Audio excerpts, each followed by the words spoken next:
तो प्लेटलेट और white cells, आम जुबान में व्हाइट सेल्स लोग प्लेटलेट को ही कहते हैं। और ये जो डिफरेंस मैंने आपको बताया प्लेटलेट का और व्हाइट सेल्स का, ये जरूर ध्यान में रखें।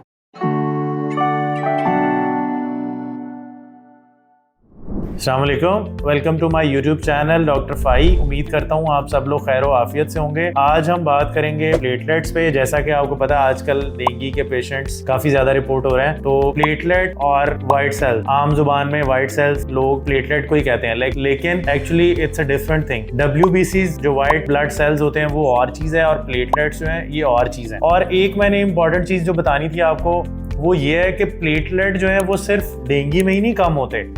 जो प्लेटलेट्स हैं आपके वो टाइफाइड में भी कम हो सकते हैं। वो आपको ITP, इडियोपैथिक थ्रोम्बोसाइटोपिनिया या और भी बहुत सारी बीमारियां जिनमें कम हो सकते हैं। सो अगर आपके प्लेटलेट कम है, इट डजंट मीन कि आपको डेंगू ही हो गया। ठीक है, डेंगू को डायग्नोज करने के लिए हमेशा किसी क्वालिफाइड डॉक्टर को चेक कराएं। डेंगू जो है वो सिम्टोमेटिकली और प्लस फिर उसके बाद जरूरी नहीं है कि आपके प्लेटलेट 1.5 लाख से कम है तो तभी आपको डेंगू होगा। Dengue sudden drop of platelets, अगर आपके आज की रिपोर्ट में 2.5 लाख हैं और कल आपने कराए और वो 30-40 हजार एक दिन में गिर गए तो then also it's a dengue. और इसमें डेंगू में व्हाइट ब्लड सेल्स को भी देखना होता है, फिर प्लेटलेट्स को भी देखना होता है। सो डेंगू का इलाज और तशखीस हमेशा किसी क्वालिफाइड डॉक्टर से कराएं। और ये जो डिफरेंस मैंने आपको बताया प्लेटलेट का और व्हाइट सेल्स का, ये जरूर ध्यान में रखें। और प्लेटलेट जब भी गिर जाए इसका मतलब ये नहीं है कि आपको डेंगू हो गया। बहुत सारे पेशेंट्स मेरे पास हर साल जब डेंगू का सीजन आता है, बहुत सारे पेशेंट्स मेरे पास रिपोर्ट करते हैं जिनका प्लेटलेट जो है वो परसिस्टेंटली लो आता है। तो then I refer such patients to haematologist, जिनका आगे और वर्कअप होना चाहिए, पता चलना चाहिए कि क्यों प्लेटलेट जो है मुसलसल इनके कम आ रहे हैं। और प्लेटलेट अगर मुसलसल कम आ रहे हैं तो ये डेंगू नहीं होता। Thank you.